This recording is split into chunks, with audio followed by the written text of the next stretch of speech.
Good morning. I have the privilege this morning of preaching on God's name, something that I had some pretty firm thoughts about before I started studying it in earnest over the last few weeks in preparation for this sermon, and was struck by a few details that I hope are insightful for you. I know that they've definitely changed some of the things that I had previously thought, and so I hope that you find them useful in your walk with this God. Last week, Curtis talked about the fact that the book of Exodus is not about Israel, it's not about Pharaoh, and it's not about Moses, right? It's about God. It's about how God is going to deliver this people of Israel, or as Paul calls them, the Israel of God. We'll talk a little bit more about what that means. He mentions that in Galatians 6 if you happen to be interested. We know that this story is about God because throughout the book the focus is squarely on the miraculous ways that this God is working in history on behalf of Israel. Through the plagues, appearing as a cloud by day and a fire by night to guide them, parting the Red Sea, descending upon Mount Sinai to give the Torah, and then finally also descending upon the tabernacle to dwell among the people of Israel as the climax of the book. In our text this morning, God works in a somewhat different way, though I think it's important just the same. While we're focusing on, you'll notice on your little note sheet, it says chapter 1:1 through 6:27, which is quite a bit of text, including some stuff that Curtis went over last week. We're going to be focusing our attention on chapter 3, verse 1 through chapter 4, verse 17. In this section, God proclaims his name to Moses, but it's not just his name that is revealed here. In essence, it's his very identity that we're being exposed to. And as we'll see, this identity is not something that we would expect from the God of the known universe. This proclamation from God to Moses is that before the God of the universe will act so publicly and definitively on behalf of Israel, that God must first attach himself inextricably to this people. God will no longer simply be God or Lord or El Shaddai. God will forever be known as Abraham's God, Isaac's God, and Jacob's God. But before we get there, we need to see the stories that frame this central story. And this is the image I want you to have in your brain, and I hope that your notes will help you see this. There's a little question on the front, you notice, and a fair amount of blankness, right, after that. But if you flip it over, there are some rectangles within rectangles. What I want you to picture when you look at this is not rectangles in a blank page, but a picture frame, okay? So if you think of this outside square as the frame, and the text for that frame, it says genealogy 1 through 7, you see that? And then on the inside of that, think of matting. Have you ever seen like a really nice picture that's been framed and matted? Think of that as the first mat. It's labeled oppression, so not a very happy mat, but a mat nonetheless, okay? And then the second mat would be deliverer on the move, and then the center, the picture, God's revealing of his name. And you'll also notice that it doesn't list the stories in linear order, right? It starts from the outside and it slowly moves inward until we get to the center, okay? So it's not just the stories that lead up to this that frame God's name. It's the stories that surround it and slowly close in on it until we see, I think, the picture we're meant to see. So, to start this project, we are going to begin with the frame. So we're going to be studying or looking at the genealogies found in 1 through 7, and 6. It's really the second half of this passage, but 6, 2 through 27. Don't worry, I'm not going to spend too much time on this, though I may want to. So in this particular case, we have genealogies, two passages that contain, I think, a very important message for us. At the beginning of the story, we are given the names of Jacob's 12 sons. And at the end, in chapter 6, we're given the genealogies more in depth of Reuben, Simeon, and Levi, and then we kind of come to an abrupt halt. You almost expect there to be a lot more. What about Judah and Issachar and Zebulun and Gad and Asher and so on and so forth? But we stop at Levi. But what's interesting about each of these passages is that they accomplish, I think, a very similar thing in that they both announce the connection of this story to Jacob, aka Israel. But each of them also has something, I think, particular to contribute to the framing of God's name. The first genealogy at the beginning of the story connects the current status of Israel to Joseph and all of the things that led up to the story that we find in Exodus. So in a way, it attaches us to what has happened in the past. Whereas the second genealogy in chapter 6 does much more to connect us to the future, how God is going to be interacting with this people through Levi, not through Joseph. Okay, so in a way, this frame helps us see not just the past connections of God with this people, but the future connections of God with this people. So if I were to say what the key point of these two sections is, it's this: the work of this God cannot be understood apart from this particular family. To speak of God as a deliverer, as a redeemer, or a mighty one is kind of incomplete. This God is the deliverer of Israel. This God is the redeemer of Israel. This God is the mighty one of Jacob. This is how the revelation of God's name is framed, with genealogies demonstrating that God will always be associated with this family. So there's our frame, okay? So the first mat that we get to help us highlight the picture, I have titled Oppression. And it consists of the stories in chapter 1, verses 8 through 22, and chapter 5, 1 through 6, 1. I don't know why they didn't do a very good job of dividing the chapters according to my standards. The first mat layer highlights the story of God's name is this oppression of the people of Israel at the hands of the Egyptians. And the two stories that we're going to be focused on reported in these two passages are really introducing the problem that we're going to be confronted with in this story. The people of Israel are under suspicion from the king of Egypt in the first part, right? These people have multiplied to the point of being a threat to Pharaoh. His response is to issue an edict. All male Israelite children shall be put to death as soon as they are born. That's the solution to this problem from Pharaoh's perspective. On the other side of the story, after Moses has already been given his task to go and bring the people out of Egypt, he goes to Pharaoh and he reports what this God has told him to say in chapter 5. And Pharaoh is reasonably distrustful of this. Oh, how convenient that some God in the wilderness has asked you to come and worship him. So he decides, you know what, I'm just going to increase your workload. That should quell your laziness, as he labels it. There's a lot of quotations. I didn't feel like I could cut them out, right? Because he uses words that he obviously, I'm sure Pharaoh was doing this when he was saying it. That's all I'm saying. Anyway, so those are the kind of general ideas of each of those stories. Pharaoh offering an edict that will try to stop the problem that he sees happening, namely that the Israelites are trying to gain some sort of control or independence from him.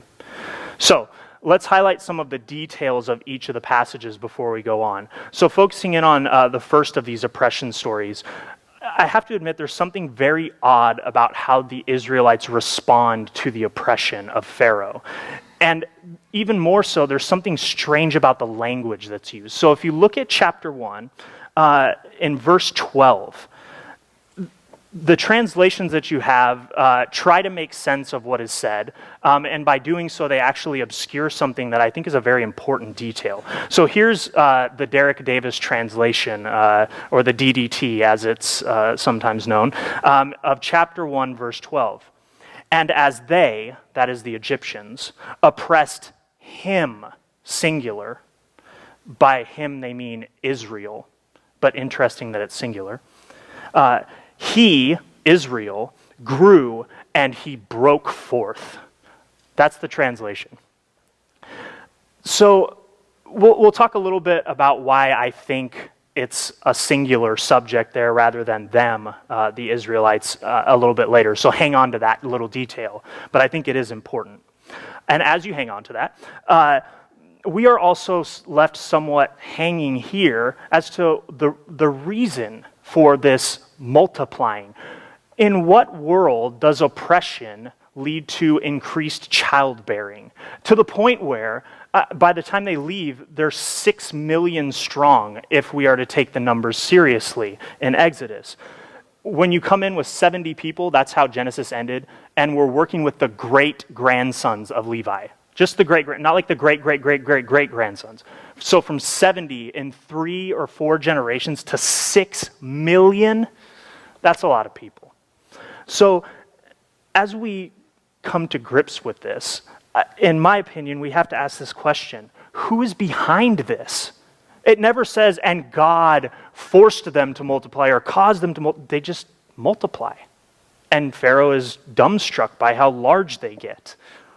So the only glimpse we really get as to who is behind this is this really vague suggestion in verses 15 through 22, and we're told that when the midwives are obedient to whatever they feel is compelling them not to kill these children, God blesses them and gives them a family. Oh, so maybe it's God that's behind all this. Maybe.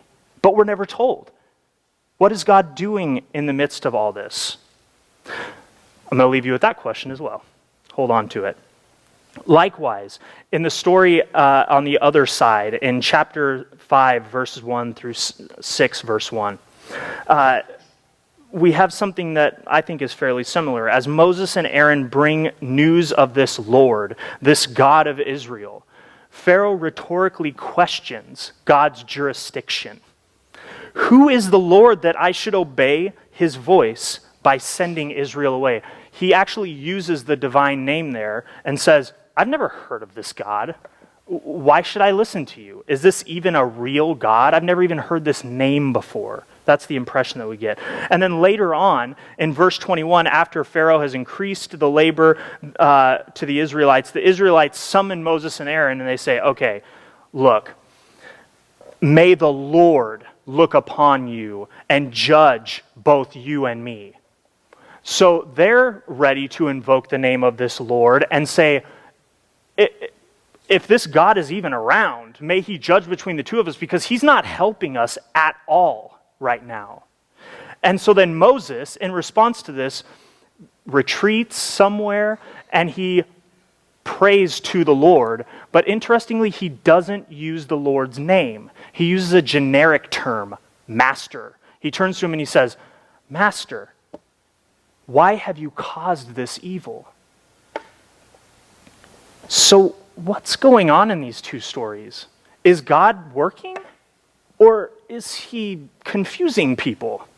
It seems more likely that he's leaving them kind of looking, searching for answers. So if I was going to summarize this first mat that I'm labeling oppression, I think I would summarize it this way: who this God is, where this God dwells, what this God does, and why this God does it are somewhat obscure. The people of Israel long for a deliverer, someone that will work on their behalf. And while they miraculously grow in numbers, they're still looking for a definitive appearance. They wouldn't outright reject that God is working among them, but they want something definitive. They're given a message, but who, where, what, and why is this God? If these two tales tell us anything, it's that while this God is indeed the God of Israel, he is still sometimes confusing, and he operates on his own timetable. In other words, attaching himself to this family does not mean that that's all he is. Okay? So we move on to the second mat with the deliverer on the move. We're going to be looking particularly at chapter 2, verses 1 through 25, and chapter 4, verses 18 through 31. Skipping a little bit over 24 through 26. If you happen to read that, we can have a 4.5-hour conversation about that passage at some other point. So the second mat layer, I think, further highlights the revelation of God's name by showing us the movement of his agent, Moses, in the first instance at the threat from Pharaoh, and on the second instance from the command of God. In the first of these stories, Moses sees the burdens of the people of Israel and attempts to take matters into his own hands, resulting in an attempt by the Pharaoh to kill him for his insubordination. And in the second of these stories, in chapter 4, God threatens to kill Pharaoh's firstborn son and sends Moses with the message because this God has seen the affliction of his people. So let's turn our attention specifically to the first of these stories in chapter 2, where we find an adult Moses patrolling among his people, which he clearly knows are his people. He's not under any illusion that he's an Egyptian man. In verse 11 of chapter 2, Moses observes an Egyptian man, and your translations probably say beating. When it says that he killed the Egyptian in a couple more sentences, it's the same word. He saw an Egyptian man killing a Hebrew, in the process of killing one of his Hebrew brothers. So Moses' response is, after he looks this way and that, to kill the Egyptian. Likewise then, the next day, as Moses patrols, he sees two men struggling with one another, and he looks or he questions the wicked one. In other words, the one who is clearly in the wrong in the situation. And he says, not why are you beating, why are you killing your neighbor? The reason I think this is important is because Moses is not just concerned with some petty squabbles. This is death that's at the doorstep here. He is looking for justice, and he sees himself in this situation as the only one that can provide justice to those who are being killed. Not beaten, killed. In the absence of a protector, Moses takes up the mantle, and Pharaoh will not have it. So he attempts to kill him. Interestingly then, we should note that this God of Israel, after seeing Israel's burdens at the end of chapter 2, not just their burdens of slavery, but now their burdens that are beginning to result in death, it is then that God will not have it anymore. Something has changed. It's gone from innocent working to death-induced oppression, okay? So this is where God then turns in verse 24 and says, he has heard the groaning of his people and remembered his covenant with Abraham, Isaac, and Jacob. The second story then in this mat that's getting us closer and closer to the picture. Moses is granted leave by his father-in-law Jethro to begin the journey with his family back to Egypt to deliver the Israelites. The justice that God will exact on Pharaoh is going to be severe. To add a dimension to the conflict, the Lord illustrates it as one between two fathers. God proclaims in verse 22 of chapter 4, Israel is my firstborn son. That's news. This has never been said before. Since when does God consider Israel his firstborn son? And he continues in verse 23, say to Pharaoh, if you refuse to let him, Israel, go, behold, I will kill your firstborn son. So often we read this and we think, wow, that's pretty harsh, God. But we've already seen in chapter 2 the death that is a result of Pharaoh's regime. So if you are going to begin to kill my firstborn son, Israel, I will kill your firstborn son. This is a clear threat from God. So we see in the Lord's announcement to Moses on his departure that this God is not concerned as an arbitrary observer. Oh, look at this suffering. No. He is concerned as a father for a son, watching his son die in slavery. And so, if we were to summarize this section, perhaps we could say this God, who might seem sometimes ambiguous and aloof like we just saw in the last couple stories that we looked at. This God who seems to be letting such atrocities happen right under his nose is a watchful God. More than that, a watchful Father. As Pharaoh threatens Moses with death and Israel with affliction, the Lord, Abraham's God, Isaac's God, Jacob's God, indeed Israel's God, sends Moses back to Pharaoh with a threat of death and affliction. The Lord is not aloof. Rather, the Lord is patient. And at the right time, the God of Israel will deliver his people, because he is, after all, the God of Israel, not the God of Egypt. Israel's God, Israel's Father, will not allow his firstborn son to perish. This is personal for the Lord. And you should be hearing overtones of Jesus in all of this as well. So now, we have arrived.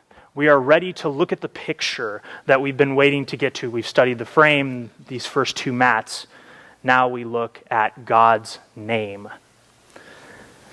We've seen that God is deeply integrated into this family. He sometimes seems obscure, not doing things as the Israelites might expect him to do them. And yet we know that he's a loving and vengeful Father. So we've set the stage for the revelation of God's name. And I'm going to read most of chapter 3 here for you, but I want to do that as you turn there and get ready with two quick caveats. Notice as we read through how the narrator switches between Lord, capital L, capital O, capital R, capital D, and God interchangeably, like it's the same thing. Okay, so don't get hung up too much on the use of the Lord versus God. They tend to be synonyms in this passage. And also be warned that I will likely be stopping occasionally to make some comments. So if you're reading along and all of a sudden you're like, that's not, oh, he's talking. Right, so don't assume that these words are in the text somewhere. So starting in chapter 3, verse 1. Now Moses was tending the flock of Jethro, his father-in-law, the priest of Midian, and he led the flock to the far side of the wilderness. And if you look at a map, it is the far side of the wilderness from Midian, okay? That was a comment. That wasn't in the text. That was an example. All right, so he comes in the wilderness to Horeb, the mountain of God. There the angel of the Lord appeared to him in flames of fire from within a bush. Moses saw that though the bush was on fire, it did not burn up. So Moses thought, I will go over there and see this strange sight, why the bush does not burn up. Good decision, Moses, as a good scientist, I guess. What in the world is going on here? When the Lord saw that Moses, had gone over to look, God called to him from within the bush, Moses, Moses. Okay, so now we've got a burning bush that's not being consumed, that's now talking. And it's been named 3 different things. The angel of the Lord, and God. Interesting. So Moses responds. I guess that's the only thing you can do when a bush starts talking to you. Here I am. Do not come any closer, God said. Take off your sandals, for the place where you are standing is holy ground. And then he said, I am your father's God, Abraham's God, Isaac's God, Jacob's God. At this, Moses hid his face because he was afraid to look at God. So here, initially, this God identifies himself for the first time to Moses. It's interesting, though, that he doesn't use what we come to find out is the divine name, or Yahweh or Yahweh, depending on who you hear pronounce it. Yet, this identification is enough to make him hide his eyes. Right? Something about the announcement of who this is gives Moses a fair amount of fear. So the Lord continues, I have indeed seen the misery of my people in Egypt. I have heard them crying out because of their slave drivers, and I am concerned about their suffering. So I've come down to rescue them from the hand of the Egyptians and to bring them out of the land into a good and spacious land, a land flowing with milk and honey, the home of the Canaanites, the Hittites, the Amorites, the Perizzites, the Hivites, and the Jebusites. And now the cry of the Israelites has reached me, and I have seen the way the Egyptians are oppressing them. So now go. I am sending you to Pharaoh to bring my people, the Israelites, out of Egypt. I don't know if God was just hoping at that point that it was just going to be like, okay, off we go then, right? But Moses is a little bit more shrewd. He wants to know what in the world's going on, and so he asks, who am I that I should go to Pharaoh and bring the Israelites out of Egypt? And God answers him by saying, I will be with you, and this will be the sign to you that it is I who have sent you. When you have brought the people out of Egypt, you will worship God on this mountain. A few things here. First, I want to point out that the verb that's used here, I will be with you, is the same verb we're going to hear in a few sentences when God announces his official name. So he's already using this word, I will be with you. The second thing I want to point out is that when Moses prompts him with this question, who am I? God's response is, I'll be with you. Wait, that's not what I asked you. Who am I that I should do this? I will be with you. Okay, and just so you have a guarantee, you'll know that I was with you when you get back to this mountain to worship me here. Wait, so I'll know that you sent me when we end up where you sent me? This is not helpful, right, to Moses. Just think about that for a minute. If you're looking for confirmation, this is not a helpful phrase to hear necessarily. So Moses pushes further. He wants more information. He wants something better to go on. So he says, oh, okay, God, thanks for that. But suppose I go to the Israelites and I say to them, your father's God has sent me to you. And they ask me, okay, what's his name? What shall I tell them? God said to Moses, I will be who I will be. This is what you are to say to the Israelites, I will be has sent me to you. What? Okay, seriously, just stop and think about this for a second. We'll talk about the translation in a second, but because I'm guessing some of yours, probably all of yours, say something different. But this idea that, okay, who am I? I will be with you. Okay, who are you? I will be who I will be. How do these questions answer Moses' questions at all? God doesn't seem interested in answering Moses' questions. He's just hoping that maybe this will be enough information for Moses to turn around and say, okay, I guess I'll just go then, if this is the best I'm going to get. The other thing I want to point out in regard to the translation, the most common, yours probably say, I am who I am, right? The Hebrew, it's pretty hard to do anything with it except I will be who I will be. The reason that it tends to go I am who I am is because of the Greek, the way the Greek translates it, and on and on and on. It's an interesting conversation, but one for a different setting. What I want to point out, though, is that it's the same verb that it says, that God uses when he says, I will be with you. So if we want it to be I am who I am, then you have to say, I am with you. So since no translations do that, I just try to make them consistent. So God makes this announcement, I will be who I will be, and this has incited all kinds of philosophical debate through the ages. Oh, God will be who he will be. How wonderful and mysterious. And what I want to point out here is I don't think God is trying to be mysterious about this. I think what he's trying to tell Moses, though it may be a bit vague, is I will be who I will be. In other words, you will see who I am when I bring you up out of Egypt. That's all you need to know right now. But if you really want to know who you should say sent you to these Israelites, then maybe you should keep reading, which is something that scholars don't tend to do, but I'm going to force us to, because God continues to say to Moses in verse 15, say this also to the Israelites, the Lord, and here we get the actual divine name, which is slightly different from I will be, the Lord, your father's God, Abraham's God, Isaac's God, and Jacob's God has sent me to you. This is my name forever. This is my memorial from generation to generation. So your name isn't I will be or I am or God, or if you want to be in the Hebrew, Ehyeh, Yahweh, Elohim. Those aren't your names. Your name is the God of Abraham, the God of Isaac, and the God of Jacob. That's a long name. I'm guessing that if Moses showed up in front of the Israelites and said, and they said, oh, who sent you? Adonai Elohei Avoteichem, Elohei Abraham, Elohei Yitzchak, Elohei Yaakov. You know him? Who? Which one of those? All of those. That's a mouthful. My goodness. But what I want to suggest is that this is exactly what God intended.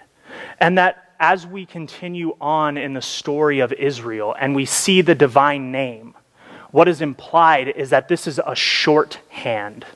This is meant to imply the entire name of God, which is the Lord, the God of your fathers, the God of Abraham, the God of Isaac, and the God of Jacob. In short, Yahweh, if you want to know him by that. So when we invoke the name of the Lord, those are all the words that we should be thinking about, even though we're just saying that one small phrase. And it's confirmed in verse 16 when God goes out of his way to again repeat this full name. Go, assemble the elders of Israel and say to them, the Lord, your father's God, Abraham's God, Isaac's God, and Jacob's God appeared to me and said, I have watched over you and have seen what has been done to you in Egypt. I have promised to bring you up from your misery, and so on. So, what are we supposed to do with this name that we've been given for God? We can't ignore the fact that when God is called by a name, it's often just Yahweh or Elohim without the addition of Abraham, Isaac, and Jacob. In fact, it happens in Exodus several times. So, for instance, in chapter 6, verses 2 through 3, God simply says, I am the Lord. I appeared to Abraham, Isaac, and Jacob as El Shaddai, but by my name, the Lord, I did not make myself known to them. Which you should all probably see as problematic since all of those characters named him that in the book of Genesis that we've just been reading. But here's what I think God is implying. The name, the Lord, even though it has been spoken by people before this passage, it could never be fully understood because it spanned the lives of all three of these patriarchs, and until they were dead and gone, and their future generations were alive to hear it, this name would not have its full meaning. The God of Abraham, the God of Isaac, and the God of Jacob is Yahweh. Without those stories, this name means nothing to the Israelites. The reason I'm emphasizing this is because I think it's important that God does not desire to just be known as some random, arbitrary God of the universe. He wants to be known by the name of Israel, and he wants Israel to be known by his own name. They are sharing names with one another. This is the foundation of covenant in this time and this day and age. It made me think of an interesting story, and it actually involves my mom, who happens to be here this morning. If you haven't met her yet, Leslie, front row. When I was at Point Loma, she came to visit me, and one of my professors, who is eccentric to say the least, caught me in the hallway, and he said, who is this with you? I said, this is my mom. No. Uh-huh. No, I promise it is. He said, no. You don't understand. Who is she? She's my mom. No. And then finally he looks at my mom and says, you are her son. You've got it backwards. She came first. And as I was reflecting on that, I realized how often in our culture we always focus on the I as the center. Where am I? I'm in my church. Is this my church? Or should we say it differently? Should we say, I am this church's pastor, instead of, this is my church? What would it do if we began to identify ourselves by others rather than identifying others by ourselves? How would that change our focus? Just something to think about as we get ready to talk about the question that is on the front of your notes, which is, who is the God of Israel? Who is the Israel of God? Who is the Israel-God? We'll get to that in a second. And why does this matter to me? Better yet, why does it matter to us? In order to get to that, let's just review where we've been. God is intimately attached to this family. We learn that from the frame. God is still somewhat strange and confusing. We learn that from the first mat. And yet, we know that he is a loving and vengeful father of his firstborn son, Israel. And in the middle of all this, we come to discover that this is the one who is the father of Israel. Israel's God, Abraham's God, Isaac's God, Jacob's God. But where do we fit into this equation? Let me put it this way. If God is so intimately attached to the people of Israel, then what does this God have to do with us Gentiles? To put it in Paul's language, much in every way. Does it ever strike you as strange that the passages in the New Testament are so concerned with making people into children of Abraham and not just children of God? For instance, in Luke 3, bear fruit, keeping with repentance, says John the baptizer, and do not begin to say to yourselves, we have Abraham as our father, for I tell you, God is able to make from these stones children of Abraham. Why not just children of God? Why do we have to be children of Abraham if that's not important? Further, why is Paul so concerned about his Gentile converts becoming grafted branches on the olive tree that is called Israel? After describing this process in chapter 11 of Romans, Paul adds, I do not want you to be ignorant of this mystery, brothers and sisters, so that you may not be conceited. Israel, the nation, has experienced a hardening in part until the full number of the Gentiles have come in. And in this way, all of Israel will be saved.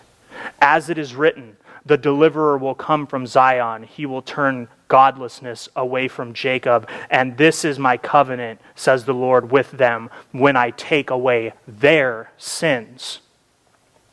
Notice that once the fullness of the Gentiles has entered, then all Israel will be saved. Not all Gentiles, all of Israel, including the Gentiles who have been included in it. It is in taking our place as a part of Israel, those who have trusted in the Messiah, like Abraham trusted God, that we will be saved, brought out, delivered from sin and death. And so finally, we come to it. What does it mean to become Israel? Remember what we learned about God's relationship with Israel. Israel is God's firstborn son. Who is God's firstborn, capital S, son? Jesus. God incarnate, but also Israel incarnate. Israel as it should be. If the Lord is Israel's God, and we are part of God's Israel, then surely Jesus is Israel-God.